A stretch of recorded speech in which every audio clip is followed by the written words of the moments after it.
Nossa live de hoje, nós estamos terminando aqui um périplo pelo mundo, né? Vocês acompanharam, eu estive nos Estados Unidos, estive na Europa, voltei para os Estados Unidos, tive mais 3 dias aqui, estou aqui na região hoje eu estou aqui em Washington, no aeroporto, né? No Dulles Airport, em Washington, IAD, e embarcando para o Brasil. Amanhã a gente começa uma imersão lá de marketing digital com o Érico Rocha, e justamente eu vou estar aí com uns 200 empresários, né, que como eu estão usando o marketing digital, já estão numa faixa de faturamento entre 2 milhões e 5 milhões por ano, e a gente vai trocar experiências, principalmente o que está dando certo, o que não está, quais são as coisas que mais funcionam. Mas eu queria compartilhar hoje com vocês, eu acabei de comprar. Então esse aqui é o Harvard Business Review, né? HBR é Harvard Business Review, da Universidade de Harvard, da Escola de Business, da editora de Harvard, né? Então ele está trazendo aqui, né, principais tópicos para o ano de 2026.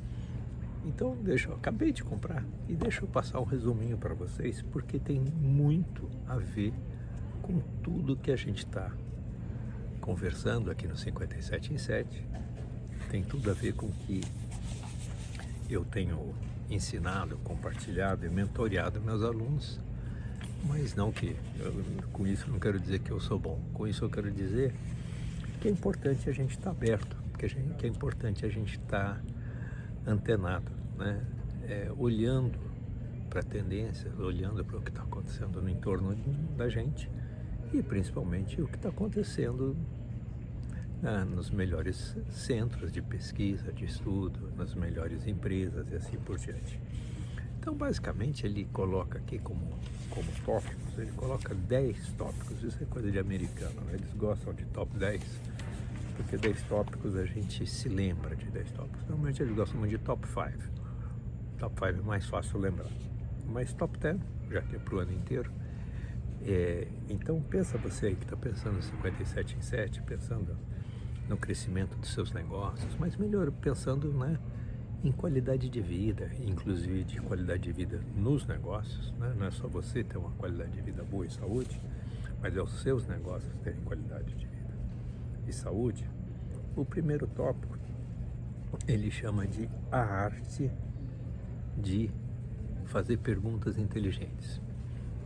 Numa das reuniões que eu tive aqui, eu estava com um especialista, um engenheiro que é amigo meu, na área ele é engenheiro de computação, trabalha principalmente num tipo de firmware, né, que é o que está atrás dos computadores, é o que comanda a internet, e é um device, né, eletrônico, que ele faz múltiplas tarefas ao mesmo tempo, e a sacada dele é não fazer isso de forma linear, é fazer isso de forma randômica. Eu sei que está muito técnico isso aí, mas o que a gente passou, quase que ficou até 00:30 de uma dessas noites, conversando de inteligência artificial, tendências, questão ambiental, né, environmental. E tinha conosco um amigo nosso também, um missionário, né? Então, um cara com formação pastoral, um pouco mais de 70 anos, uma grande experiência com pessoas, missões no mundo inteiro, mas atualmente entre os Estados Unidos e México. E ele, assim, meio resistente quanto ao uso de inteligência artificial, porque para onde pode nos levar, a inteligência artificial vai criar robôs que são independentes, etc. E daí a gente mostrou para ele o que o Einstein já nos ensinou, que na solução de problemas não é a resposta que é a solução. A resposta é a consequência de uma pergunta bem formulada. Então, para você identificar a essência do problema, né, a inteligência não está em responder, mas em sim em achar a pergunta certa.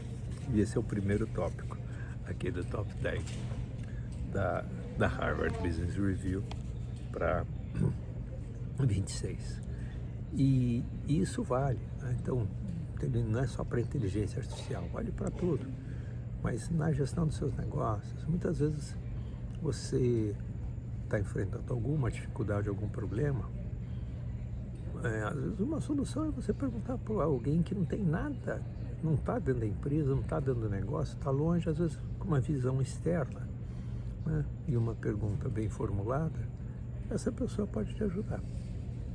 Muitas vezes, né, resolvendo assuntos principalmente muito lógicos de programação que a gente usa até hoje, às vezes dá um bug lá, a gente não está conseguindo enxergar, não está conseguindo resolver.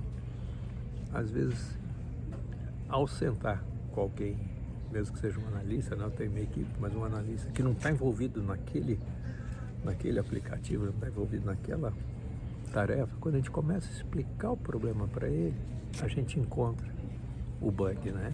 Então, às vezes, uma visão diferente. Mas, então, primeiro ponto aqui é lapidar, aprender a perguntar. O segundo, eu vou pular para o terceiro,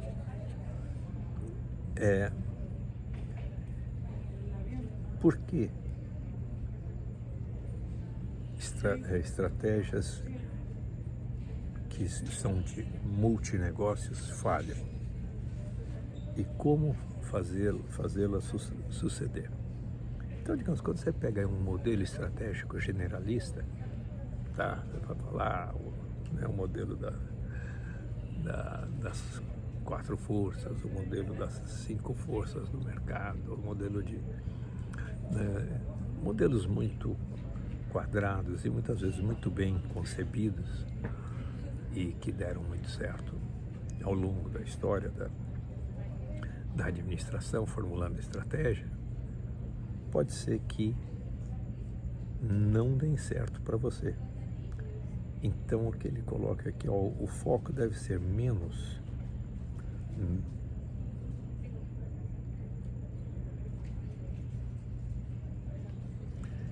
então, colocando aí, né, olhando estratégias para multinegócios, para você que está, né, usando um modelo que é multinegócios, muitas vezes o foco, né, deve estar menos no conjunto do que você está fazendo e muito mais na gestão da estratégia, na implementação da estratégia. Às vezes não é importante o modelo estratégico, mas é a relação humana da estratégia com a sua equipe, com as pessoas que estão envolvidas.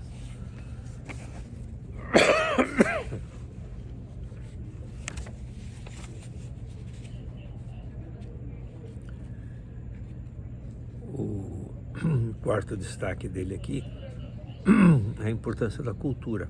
Continua sendo importante. Olha, nós estamos falando na era da inteligência artificial, mas a cultura como das coisas que ficam. Então a tecnologia muda, mas a cultura, os valores são o que realmente vai determinar a perseverança do negócio. Então, quando você pensa em cultura e valores, é muito importante você estar atraindo pessoas que têm identidade de valores com o que a empresa já é, e não com o que a empresa fala, mas com o que a empresa já é. Então, muito mais importante do que você que está na liderança, muito mais importante do que o que você diz, o mais importante é o que você faz. E no que você faz, que seja muito transparente os seus valores.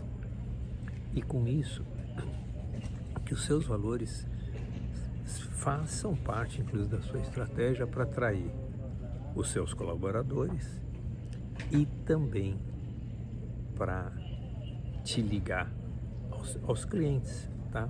Hoje um dos elos fortes do ponto de vista de competição e estratégia, é a ligação que você tem com seus clientes. Por que os seus clientes são seus clientes? Cada vez mais, a gente chama aqui da geração Z, né? De Gen Z, a identidade de valores passa a ter mais importância. O quinto tópico é liderança. E daí ele aponta que eu não vou aprofundar agora aqui, mas 3 principais tricks, né? 3 principais padrões de liderança que fazem com que haja uma disfunção da liderança. Né? Nós vamos ter oportunidade de olhar isso mais adiante, mas liderança. Então esse é um ponto. Então se a gente já olhou até aqui dos tópicos que a gente viu, fazer a pergunta certa. Segundo, né? Entender o problema como um problema único. Quando você enfrenta um problema, uma falha, alguma coisa assim, tratá-la como única, estudá-la como única, é a segunda. Estratégia, né? Estratégia muito usada, estratégia que são mundialmente usadas, são para multinegócios, tratá-las especificamente no seu negócio, configurá-las especificamente para as pessoas que trabalham com você, para você. Quarto, né? Cultura e valores. Quinto, modelo de liderança, que a gente tem trabalhado muito, né? Com a liderança de alta performance. Liderança não é uma regra que se aprende, liderança não é um manual de liderança. Liderança é inspirar quem está com você a te seguir, a seguir teu plano, a seguir tuas ideias. E para isso, essencialmente 2 coisas acontecem. Uma é você ser confiável. Então a tua liderança implica em gerar confiança nas pessoas para que elas te sigam. E a segunda é ser uma liderança inspiradora. Por isso que a gente ter passado por valores tem grande sentido. Porque quando você passa por valores, identidade de valores, daí essa questão de inspiração aparece com mais facilidade. Aqui no nível, né, o 6º tópico, a gente está falando de um tópico, tem o 6º tópico, é como analisar as questões, né, o risco macroeconômico. E esse ano foi um ano cheio de risco macroeconômico, né? A entrada do Trump, quase que a mudança da filosofia na economia global. A partir do Trump, muita coisa mudou, né? Mudou uma política ostensiva dos Estados Unidos de desvalorizar o dólar. Isso mudou tendência de um monte de coisa, né? Das commodities, dos preços, da rentabilidade. Uma das coisas que está gerando, né, efeitos para 2026 e para depois, né, é essa indiferença que o Trump tem com o meio ambiente, voltando a usar combustível fóssil. Isso, concorde ou não concorde, mas está mudando muitas coisas, está mudando muitos projetos nesse momento, porque isso tem um impacto de curto prazo. Então, como analisar, né, a macroeconomia, embora a macroeconomia não, né, eu mesmo falo para vocês que a macroeconomia não afeta diretamente o seu negócio, não afeta diretamente o que você faz, mas às vezes numa mudança macroeconômica podem surgir oportunidades. Então é interessante você poder olhar, saber, pelo menos analisar o risco e principalmente as oportunidades que uma mudança macroeconômica pode trazer.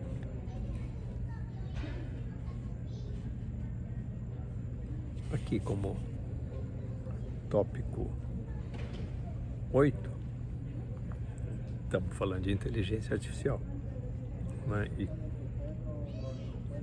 para que se tenha sucesso na inteligência artificial, traga as pessoas para discutir inteligência artificial, como é o caso que eu estava conversando essa semana, né? Estava conversando com um senhor de 75 anos quase, convencendo da importância que a inteligência artificial tem para ele. Ele falou, cara, eu tenho 75 anos, o que eu vou fazer com inteligência artificial? E basicamente nosso argumento para ele era assim, a gente falou, cara, você está saudável, o teu cérebro está bom. Talvez a capacidade de você escrever, e ele tem, pela experiência dele, ele tem capacidade para escrever 10 livros diferentes para ajudar as pessoas a partir da experiência dele. Mas ele não vai conseguir escrever 10 livros sozinho. Então usa a inteligência artificial para aumentar a tua produtividade, etc. Agora, como fazer isso? Como é que eu convenço uma pessoa aos 75 anos, que nunca usou inteligência artificial e muito menos nunca usou muito computador, a usar a inteligência artificial para servir, tá? Na verdade, por que ele vai escrever 10 livros? Ele vai escrever 10 livros para ficar rico? Não está preocupado com isso. Mas para deixar um legado, para compartilhar uma experiência que é única. Ele teve, e para qualquer um de nós termos a experiência dele de todo esse tempo de vida, não vai ser fácil, não vai ser provável. Então, que é importante que inteligência artificial não seja uma questão política, não seja uma questão para os outros discutirem, mas que você realmente traga para dentro do seu negócio, aprende, treina, ensina, envolve seus funcionários, seus colaboradores e assim por diante. Ainda ontem estava conversando aqui com a minha irmã americana, que tem uma idade minha, ela é 6 meses mais nova, 66 anos, que já se aposentou, tem uma vida boa, mas é psicóloga, PhD. E ela está dizendo o seguinte, que uma das coisas que ela está fazendo é treinar inteligência artificial para os psicólogos mais jovens atenderem seus pacientes com uma experiência de psicólogos muito experientes. Então ela tá, veja bem, então ela está sendo contratada como uma expert em psicologia, né, principalmente em terapia de psicologia, para ensinar a inteligência, para treinar, não é só ensinar, treinar a inteligência artificial. Tipo, a inteligência artificial, ela é lógica, né? Mas às vezes o lógico dela dá resultados muito ruins. Às vezes, conforme ela deu um exemplo, uma pessoa perguntou para a inteligência artificial, falou que a vida estava muito ruim, estava satisfeita, estava triste, estava aquilo outro, e que estava pensando em suicidar. A inteligência artificial foi lá e processou o que ele estava falando e falou, você tem razão, é melhor você suicidar, né? Então, por exemplo, isso aí tem que ter boundaries, né? Tem que ter limites, tem que ter uma intervenção aqui mais humana, emocional, para dizer não, peraí, suicidar não é uma alternativa, tá? Então, essa é a ideia. A melhor forma de sua empresa, de seu negócio, usar a inteligência artificial, e olha, quando eu falo seu negócio, é seu negócio mesmo, pode ser um pequeno negócio. Usar, pode ser um salão de beleza, você tem muitas ferramentas de inteligência artificial para usar. Pode ser uma oficina mecânica, tem muitas ferramentas de inteligência artificial para usar. Então, o importante é que seja aberto, que todo mundo entre, participe, e você pode justamente ir gerando a sua inteligência artificial. Mesmo o meu chat GPT, ele me conhece muito bem, então quando eu peço uma ajuda para ele já sabe o meu estilo, já sabe o que eu penso, já sabe o que eu valorizo, já sabe meus valores, e ele vai produzindo, me ajudando, aumentando minha produtividade, mas na direção de coisas que ele sabe que é meu jeito de pensar. Isso é sensacional. Aqui o tópico 9, né, é desenhar. Olha que legal, isso a gente tem conversado muito, porque o nosso modelo 57 em 7, das 4 pernas, né, um dos 4 pilares do 57 em 7 é produto. E olha só o que ele está nos trazendo aqui como tópico 9. Como desenhar produtos que não vão ficar obsoletos. Esse aqui é um para a gente se aprofundar aí numa próxima live. Mas como desenhar produtos que não vão ficar obsoletos? Com certeza transformando, né, cada vez mais seu produto em serviço, mas vamos depois a gente ver o que ele tem de aprofundamento aqui. Eu vou ter a oportunidade de compartilhar com vocês. E a 10ª estratégia, olha que louco, olha que legal, essa é a principal editora de administração de negócios da principal escola dos Estados Unidos, que é Harvard. Como que a estratégia genial da Taylor Swift deu certo. Olha que legal. Nós estamos falando de música, estamos falando de arte, estamos falando de música pop e estamos usando aqui a Harvard Business University. Está falando que a Taylor Swift tem uma estratégia da qual a gente tem que aprender. Não é sensacional?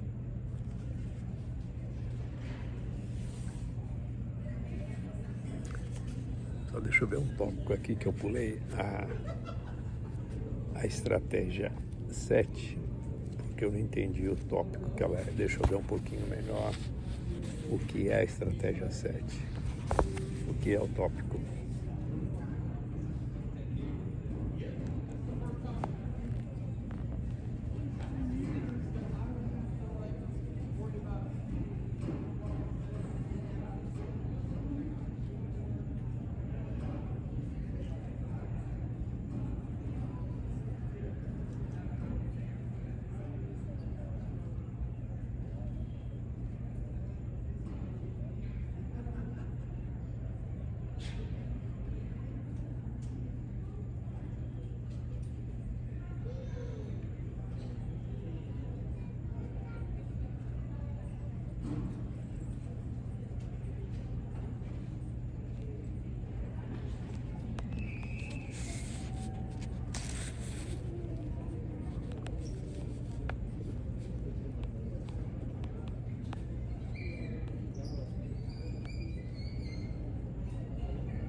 Muito bem, o capítulo 7, então, ele fala de, que ele agora entende, ele fala do que é day, né?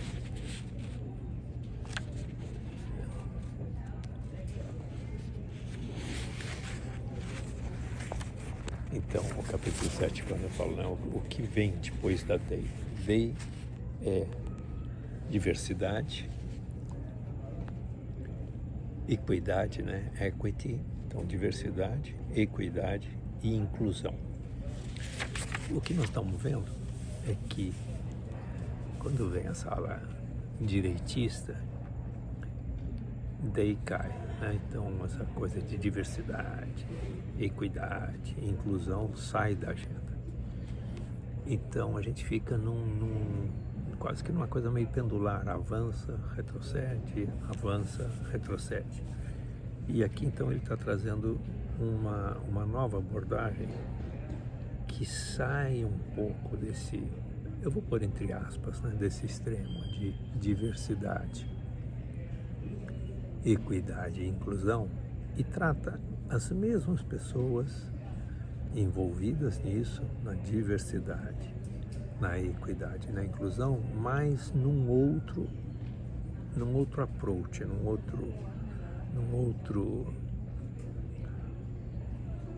outra abordagem, tá?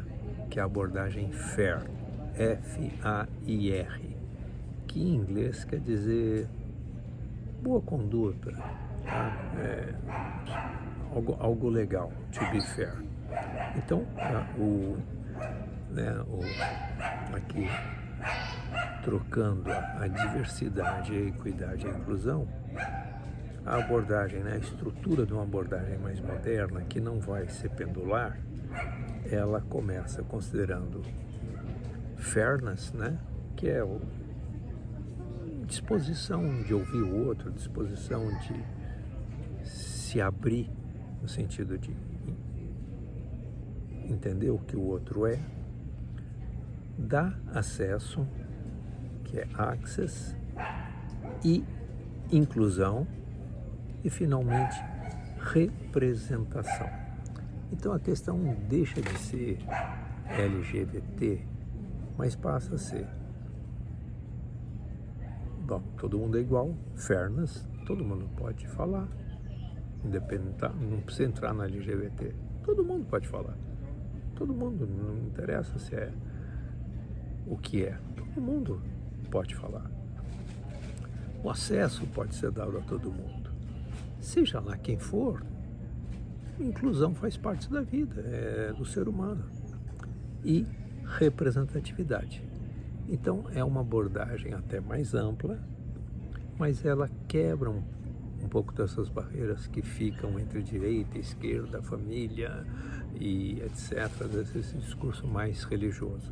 Se você pegar, né, fairness, access, inclusion and representation, que seria quase que o fairness é o bom samaritano. O access, né, seria quase que quando Jesus fala que que Deus, o acesso a Deus, não é só para os judeus, é para todo mundo, é para os gentios. Isso então não só é acesso, como é inclusão, né? E representação. Todo mundo pode ser ouvido. Todo mundo deve ser ouvido. Então fica uma abordagem, por exemplo, que uma bancada que se diz evangélica, não, e aqui sendo absolutamente sincero e transparente, pronto, uma bandeira que não passa por essas questões, que hoje, né, a diversidade, a equidade e a inclusão sofrem, né? Então, se você pegar na abordagem fair, inclusão está dentro, representação da voz das pessoas, né? Todo mundo tem o direito de falar, dar a sua opinião. Então, uma abordagem menos política, menos estereotipada e mais inclusiva. Então, com isso, nós passamos pelos 10 tópicos, né, que a Harvard Business Review está nos dando como tendências para 2026 e tendências que você pode aplicar nos seus negócios, olhando justamente sair na frente, se diferenciar, ouvir seu cliente interno, que são seus colaboradores, e bora lá fazer 57 em 7. Então daqui a pouquinho eu vou pegar 5 horas de voo, conectar em Bogotá, mais outras 5 horas de voo para chegar em Brasília, e já nos próximos dias vou estar em Campinas, vocês vão me ver fazendo as nossas lives lá de Campinas. E aproveita que eu estou trazendo para vocês é o que ainda não saiu, o que acabou de ser publicado aqui nos Estados Unidos. E você pode pegar essa onda no começo dela e poder sair na frente. Um beijo no coração para você.